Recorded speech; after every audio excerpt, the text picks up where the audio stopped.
ಎಲ್ರಿಗೂ ನಮಸ್ಕಾರ. ಇನ್ನು ನಾವು ವರ್ಲ್ಡ್ ಕಪ್ ಫೈನಲ್ ಲಾಸ್ನಿಂದನೇ ಸುಧಾರಿಸ್ಕೊಳ್ತಾ ಇದ್ದೀವಿ. ಅಷ್ಟರಲ್ಲೇ ಮತ್ತೊಂದು ಹಾರ್ಟ್ ಬ್ರೇಕ್ ನಮಗೆ ಎದುರಾಗಿದೆ. ಇಂಡಿಯಾ ಅಂಡರ್-19 ತಂಡವು ಫೈನಲ್ನಲ್ಲಿ ಆಸ್ಟ್ರೇಲಿಯಾ ವಿರುದ್ಧ ಸೋಲನ್ನು ಅನುಭವಿಸಿದೆ. ಮತ್ತೊಮ್ಮೆ ಅದೇ ಆಸ್ಟ್ರೇಲಿಯಾ ತಂಡದ ವಿರುದ್ಧ ನಾವು ಫೈನಲ್ನಲ್ಲಿ ಮುಗ್ಗರಿಸಿದೆವು. ಮ್ಯಾಚ್ನಲ್ಲಿ ಏನೇನಾಯಿತು ಅಂತ ಶಾರ್ಟಾಗಿ ನೋಡ್ಕೊಂಡು ಬರೋಣ. ಅದಕ್ಕೂ ಮೊದಲು ಚಾನಲ್ಗೆ ಹೊಸಬರಾಗಿದ್ದರೆ ದಯವಿಟ್ಟು ಸಬ್ಸ್ಕ್ರೈಬ್ ಮಾಡಿ, ಸ್ಪೋರ್ಟ್ಸ್ ಅಪ್ಡೇಟನ್ನು ಪಡೆಯಿರಿ. ಬನ್ನಿ ವಿಡಿಯೋನ ಶುರು. ಹಾರ್ಟ್ ಬ್ರೇಕ್ ಮೇಲೆ ಹಾರ್ಟ್ ಬ್ರೇಕ್ ಬರ್ತಾ ಇದೆ ಇಂಡಿಯನ್ ಟೀಮ್ ಫ್ಯಾನ್ಸ್ಗೆ. ಅದೇ ಆಸ್ಟ್ರೇಲಿಯಾ ತಂಡ WTC ಫೈನಲ್ ಹಾಗೆಯೇ ವರ್ಲ್ಡ್ ಕಪ್ನಲ್ಲಿ ಇಂಡಿಯಾನ ಸೋಲಿಸಿತ್ತು. ಈಗ ಮತ್ತೊಮ್ಮೆ ಅಂಡರ್-19 ವರ್ಲ್ಡ್ ಕಪ್ನಲ್ಲೂ ಕೂಡ ಟೀಮ್ ಇಂಡಿಯಾ ತಂಡವನ್ನು ಸೋಲಿಸಿದಂತಾಯಿತು. ಟಾಸ್ ಗೆದ್ದು ಮೊದಲು ಬ್ಯಾಟಿಂಗ್ ಮಾಡಿದ ಆಸ್ಟ್ರೇಲಿಯಾ ಅಂಡರ್-19 ತಂಡವು ಆರಂಭಿಕ ಆಘಾತ ಅನುಭವಿಸಿತು. ರಾಜ್ ಲಿಂಬಾಣಿ ಅವರು ಸ್ಯಾಮ್ ಅವರನ್ನು ಮೊದಲೇ ಔಟ್ ಮಾಡಿಬಿಟ್ರು. ಅದಾದ ಬಳಿಕ ಹ್ಯಾರಿ ಡಿಕ್ಸನ್ ಮತ್ತು ಹಗ್ ಅವರು ಅತ್ಯುತ್ತಮ ಪಾರ್ಟ್ನರ್ಶಿಪ್ ನೀಡಿದರು.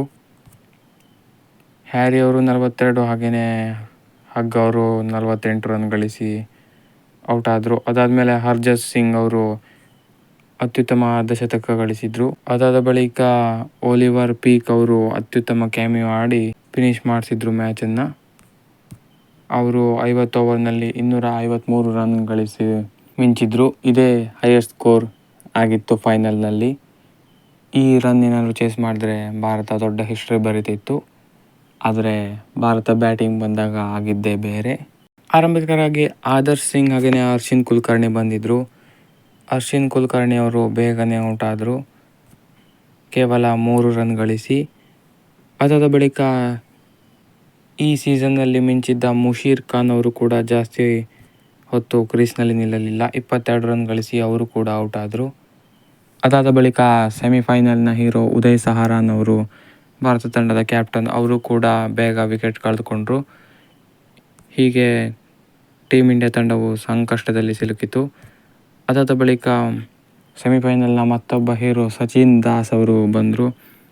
ಅವರು ಕೂಡ ಜಾಸ್ತಿ ಹೊತ್ತು ಕ್ರೀಸ್ನಲ್ಲಿ ನಿಲ್ಲಲಿಲ್ಲ. ಹಾಗಾಗಿ ಈ ಎಲ್ಲ ಅನುಭವಿ ಬ್ಯಾಟರ್ಗಳನ್ನು ಕಳೆದುಕೊಂಡ ಟೀಮ್ ಇಂಡಿಯಾ ಸಾಕಷ್ಟು ಸಂಕಷ್ಟದಲ್ಲಿ ಸಿಲುಕಿತ್ತು.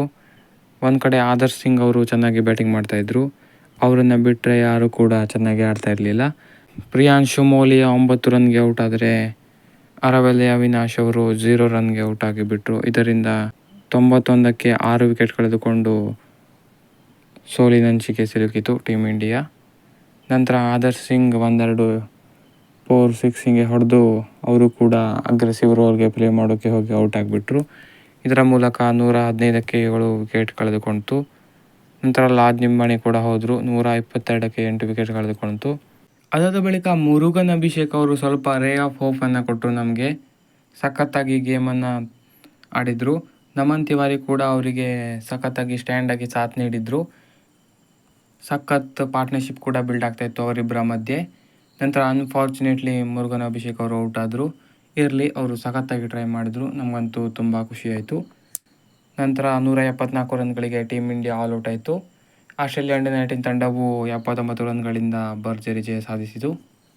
ಇದರೊಂದಿಗೆ ನಮಗೆ ಮತ್ತೊಂದು ಹಾರ್ಟ್ ಬ್ರೇಕ್ ಬಂತು ಆಸ್ಟ್ರೇಲಿಯಾ ಕಡೆಯಿಂದನೇ. ಆಸ್ಟ್ರೇಲಿಯಾದವ್ರದ್ದು 2023ರಿಂದ ಒಂಥರ ಡ್ರೀಮ್ ಇಯರ್ ಆಗ್ತಾಯಿದೆ ಎಲ್ಲ ಕಡೆಯಿಂದನೂ. ಯಾಕಂದರೆ ವರ್ಲ್ಡ್ ಕಪ್ ವಿನ್ ಆದರು, WTC ವಿನ್ ಆದರು, ಹಾಗೆಯೇ ಈಗ ಅಂಡರ್-19 ವರ್ಲ್ಡ್ ಕಪ್ ವಿನ್ ಆಗಿದ್ದಾರೆ. ನಮ್ಮದು ಲಕ್ಕು ಕೆಟ್ಟೋಗಿದೆ, ಫೈನಲ್ನಲ್ಲಿ ಅವ್ರ ವಿರುದ್ಧ ಸೋತೋಗ್ತಾ ಇದ್ದೀವಿ. ಇದನ್ನು ಹೇಗೆ ತಡ್ಕೋಬೇಕು, ನಿಮ್ಗೆ ಹೇಗೆ ಅನಿಸ್ತು ಅಂತ ಕಮೆಂಟ್ ಮಾಡಿ ತಿಳಿಸಿ. ಹೆಚ್ಚಿನ ವಿಡಿಯೋಗೆ ಸಬ್ಸ್ಕ್ರೈಬ್ ಮಾಡಿ. Thank you.